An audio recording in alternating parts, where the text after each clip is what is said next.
warahmatullahi wabarakatuh. Perkenalkan, nama saya Relita Putri Ayu, NIM 1062000003. Di sini saya ingin menjawab beberapa pertanyaan dari tugas mata kuliah Ilmu Hukum.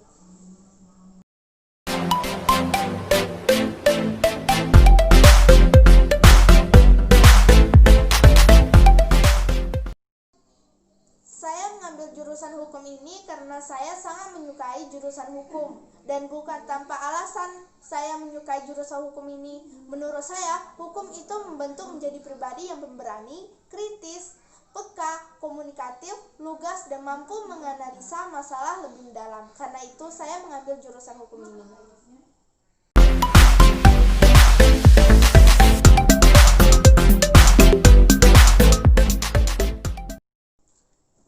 Baiklah, di soal nomor 2 ini saya akan menjelaskan tentang sumber hukum. Yang pertama, pengertian sumber hukum. Secara umum, sumber hukum adalah segala sesuatu yang melahirkan hukum. Sumber hukum dapat juga disebut sebagai asal muasalnya hukum. Maka bila diartikan bahwa definisi sumber hukum adalah seluruh sesuatu yang bisa mengaktifkan aturan yang ada, jika melanggar akan menimbulkan sanksi tegas.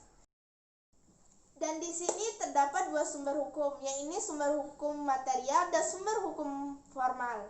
Sumber hukum material adalah aturan, norma, atau kaidah yang merupakan sumber dari manusia dalam bertindak. Lebih jelasnya, sumber hukum material ditentukan berdasarkan perasaan ataupun keyakinan dari seorang individu atau kelompok masyarakat. Selain itu, ada juga sumber hukum formal. Sumber hukum formal ini merupakan hasil penerapan dari sumber hukum material.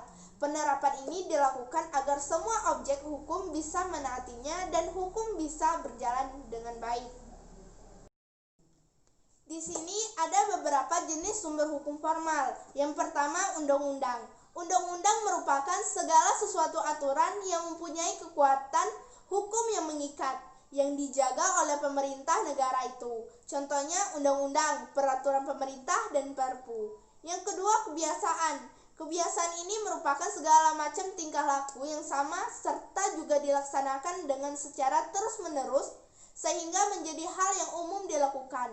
Contohnya saja ada istiadat di daerah yang dilakukan dengan cara turun-temurun yang sudah menjadi hukum pada daerah tersebut. Seperti ada istiadat masyarakat Bali, upacara pembakaran mayat bagi orang yang sudah meninggal atau bisa disebut dengan ngaben. Ada istiadat masyarakat Batak yang melarang adanya pertukaran pengantin di antara dua marga yang sama dalam sistem perkawinan. Ada juga istiadat dari masyarakat suku Dayak yang mewajibkan perkawinan dengan sistem endogami, yaitu sistem perkawinan yang terjadi di antara keluarga yang masih terdapat dalam satu rumpun suku bangsa yang berhubungan.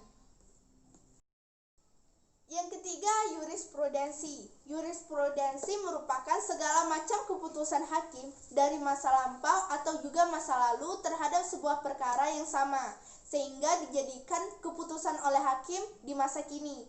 Seorang hakim tersebut dapat membuat sebuah keputusan sendiri jika perkara yang sedang disidang itu tidak masuk dalam aturan sama sekali dalam undang-undang. Yang keempat, traktat. Traktat ini merupakan segala macam bentuk perjanjian yang dilakukan oleh dua negara atau lebih. Contoh dari sumber hukum traktat ini dalam sebuah negara dibedakan menjadi dua.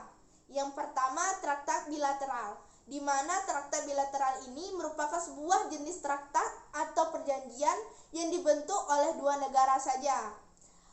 Yang kedua, traktat multilateral, di mana traktat multilateral ini merupakan suatu perjanjian internasional yang dibentuk oleh banyak negara. Yang terakhir, doktrin. Doktrin di sini merupakan segala macam pendapat para ahli hukum terkenal yang dijadikan suatu patokan atau juga pedoman atau asas-asas yang penting dalam hukum serta juga penerapannya. Salah satu contoh doktrin ini ialah doktrin dari Montesquieu yang mengajarkan tentang pemisahan kekuasaan negara. Doktrin ini dikenal dengan ajaran trias politika.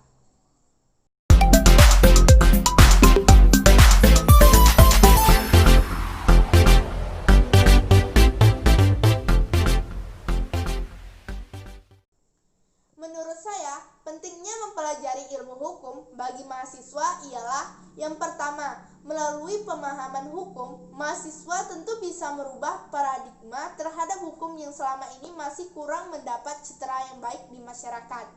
Yang kedua, melalui mahasiswa, kita bisa menerapkan ilmu hukum dalam bentuk tindakan nyata di masyarakat, supaya masyarakat yang tidak paham akan hukum, mereka bisa belajar dari mahasiswa tersebut. Karena bukan hanya mahasiswa saja yang harus belajar, tetapi seluruh rakyat harus bisa belajar tentang hukum, karena negara ini berdiri dengan dasar konstitusi yang kuat. Jadi kita harus bisa belajar tentang hukum.